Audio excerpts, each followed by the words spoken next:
What's up, guys? It's TechnoViking23 coming to you today with a little bit more Destiny commentary, and we're going to continue our coverage of patch 2.0 year 2 of Destiny here leading up to the Taken King. Of course, you guys know yesterday I kind of weighed in with my initial thoughts on patch 2.0, which so far are not good and do not give me much hope that this game is ever going to change from its current form and how it works. But I have to admit, today was Armsday in the tower. If you guys are not aware, if you go in the tower right now, Banshee 44 does have some brand new weapons that we're going to be coming out with the Taken King that you can actually test out. You can take a look at some of the new weapons and guns that are coming with the game next week when it drops.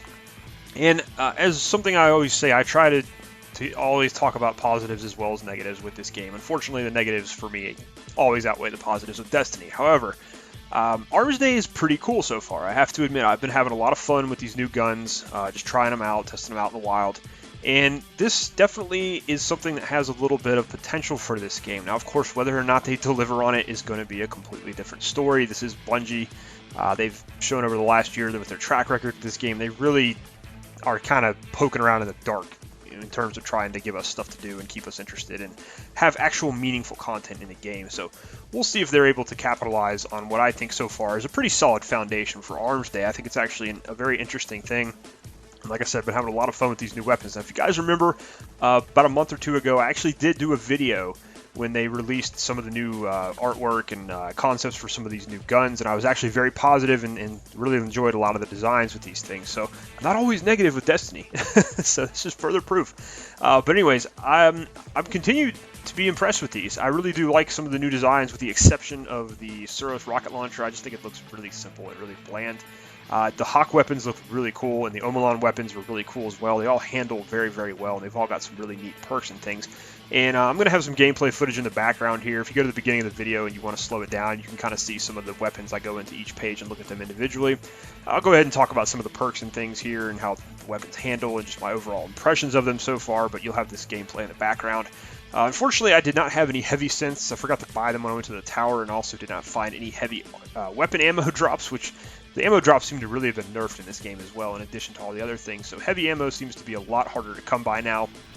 And I was only able to pick up one rocket to use the rocket launcher. You'll see that towards the end of the video. It's really not any different than any other rocket launcher you have now. It kind of does the same thing. But let's just kind of talk about these weapons in general. First, you have the Hawk Test A, which is the pulse rifle. You'll see me using it quite a bit here in the footage. It's the only primary weapon he has available for you to test right now. It has a 36-round magazine, a pretty decent rate of fire, and a halfway decent impact. It's got some interesting perks. One is Relentless Tracker. Kills with this weapon grant enhanced motion tracker resolution for a short time. I initially thought this was kind of a silly perk, but then when I started to see it in action, what it does is it actually tightens up the radius of your motion tracker and makes it a little bit more detailed. And something they don't mention on the perk is that it also, what I noticed, I started seeing little objects on the radar. When you get a couple of kills with the pulse rifle, it'll show little boxes and little diamonds and things on your radar. These are actually the locations of like spin metal and resources and treasure chests. So it's pretty cool. When you use this the pulse rifle and you tighten up the radar a little bit after a couple kills, you'll have a brief period of time where you can actually see resource nodes and treasure chests on the radar, which is pretty cool. Not so much for resource nodes, because those are pretty easy to find, but it'll show you on the little box on the screen. You can see if there's a chest right in that area, and if you can't see it right where you're at, maybe it's underneath you or above you somewhere. So it gives you a little bit of extra observation there. So that's pretty cool.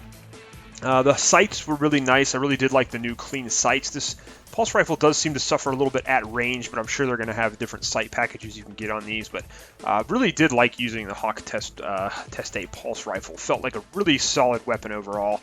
And if you're a fan of like more modern military shooters like Call of Duty and things like that, this weapon will feel pretty familiar to some of the guns you get to use in those games. The Hawk designs are very modern age, like what we have now in the military. And they feel pretty good overall. So I was very impressed with the way they've done these. And this is one thing, it's one thing Destiny has done well, is the gunplay and the gun designs. I think there's been a lot of good weapon designs and things in this game. The only real problem they've had with weapons is balance, obviously. And what the biggest issues have been that year one stuff, the vanilla guns mostly, especially the exotics, were just much better than anything that came out afterwards. But it seems like some of these new weapons they're bringing in, and these are only common weapons that we're allowed to test this week. So pretty high praise for these so far. And And that was one of the more enjoyable things about Destiny leveling from 1 to 20 was getting to experience all the different common and not legendary, the common weapons, the uncommon weapons, the greens and the blues. And I think we're going to get a nice variety of that hopefully now in the game in terms of these new weapon designs. But yeah, very impressed with the pulse rifle. Really enjoyed the way this handled. And going to look forward to maybe testing it out a little bit in PvP. Now, that is one thing, guys, I will tell you about this event, Armsday. You are getting to test weapons for Banshee 44. You may see some of the tests hit in the side corner here on this when I complete them. 3 of the weapons you do within PvE, and 2 of them you actually have to test out and get kills with in PvP. One is a sniper, one is a fusion rifle. That's kind of annoying, quite honestly. And that's one of the big complaints I had and a lot of other people had about Year 1 of Destiny, especially with a lot of exotic bounties, with that they try to force people into playing PvP in this game. And I really wish that wasn't the case. I wish there were alternate ways you could do these. More options are always better. There's a lot of people who don't want to play Crucible, and I understand why. I'm a big fan of PvP in this game, at least I used to be, but I can understand right now why no one wants to play PvP in Destiny. It's absolutely unbalanced. It's a complete mess. Patch 2.0, in my opinion, did not really do a whole lot to change this because you're still seeing a lot of shotguns and just overall nothing has really changed. So I understand why people don't want to play PvP, and I think they need to have a better option when they give you these bounties and they give you these new weapon tests. You shouldn't be forcing people to play PvP, and unfortunately this whole week seems like that's what they're trying to do with this preview event, is they've pretty much neutered everything in PvE. There's really nothing to do in PvE right now except go on patrol, play the old missions, and listen to Nolan North's terrible voice acting with the Ghost. Or you can go play the new Crucible mode, the Crucible maps, and experience the new content. And I think they know a lot of people want to do that, and they're trying to really force that down your throat this week. There's not really a lot. You can do the Nightfall, and you can do the Weekly Heroic. I think they left that up. But in terms of PvE right now, there's really nothing to do. There's one strike playlist with level 20 strikes, which is pointless. You're not going to get any drops or rewards. The only real thing you could be doing right now is if you started a new character and you're trying to play through the original game, listening to Nolan North's god-awful voice acting again. But that's one complaint I really have with Destiny and Bungie in general, is they continue to try to force PvP when really not too many people want to play PvP in this game. It's a very minor population. Bungie showed that themselves a few times, but I'm just really tired of every single thing having a PvP component on it. If you want to do that, make people test weapons in PvP, then put them with the Crucible Quartermaster like they're doing with the new bounties with Lord Shaxx. Don't have the Gunsmith sell stuff and you can only get it through PvP. There needs to be options. Options are always better, more variety is always better, more gear, having more ways to obtain gear is always better. Okay, getting off my soapbox for a second, let's talk about some of the other guns. So you also have the Omolon Test FR1 fusion rifle. It's a void damage fusion rifle that you'll be using this week if you're using the test with the Gunsmith. Kind of an interesting design. The one perk it has is Danger Close. Weapon gains increased reload and handling when 2 or more enemies are in close proximity. I find that to be kind of a lackluster and useless perk. Had some pretty cool sights on it. I actually really did enjoy the way these Omolon weapons handled. They feel very futuristic. It's something I think has been kind of lacking in weapon design in Destiny between both the Omolon sniper and the fusion rifle. Is both have a little bit more of a futuristic design to them and a more futuristic feel. So that's the fusion rifle was pretty good, handles pretty well. You've also got the Omolon Test RR1 sniper, which you see right now being used in the video. And this has a last resort perk. Weapon handles and reloads faster when the wielder is the last living player on their fire team. Again, I feel like this is a pretty lackluster perk. Kind of a really odd perk choice for this weapon, especially a sniper. And again, just seems like the Taken King perks are not going to be very good. Now, we also did have, let's see what else we have here. The Hake Test A sniper rifle, which was that modern military style sniper you saw me using earlier.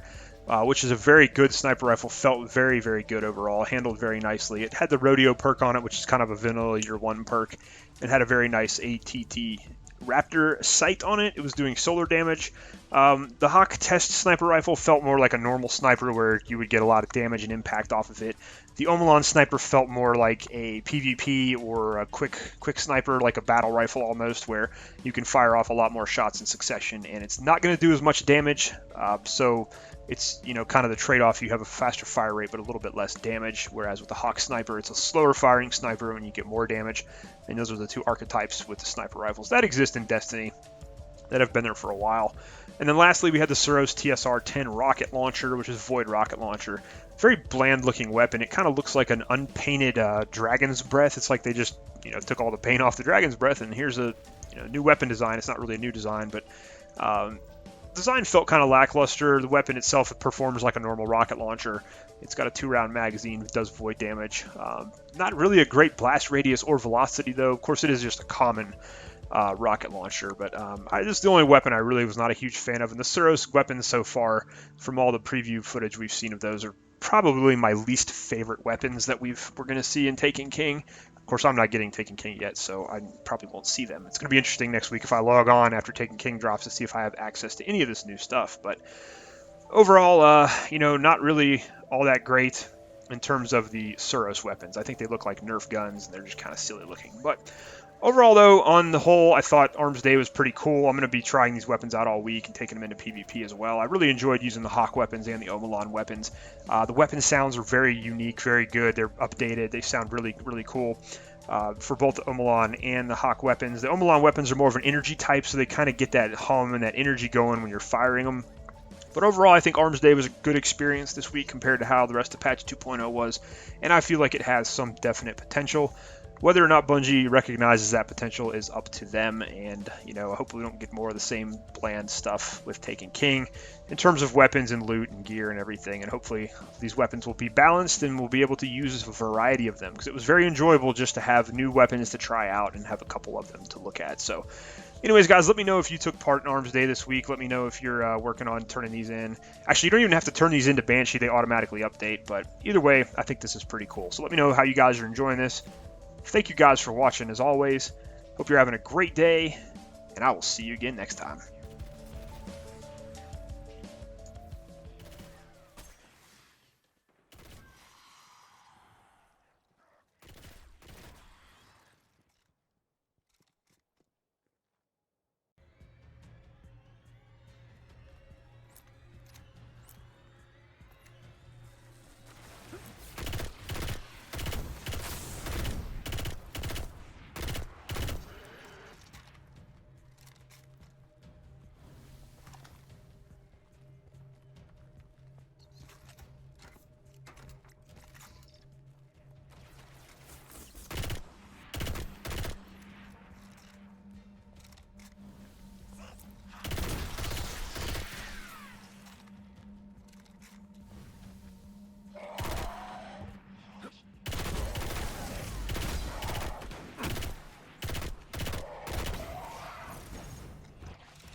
Okay, I'll update New Monarchy.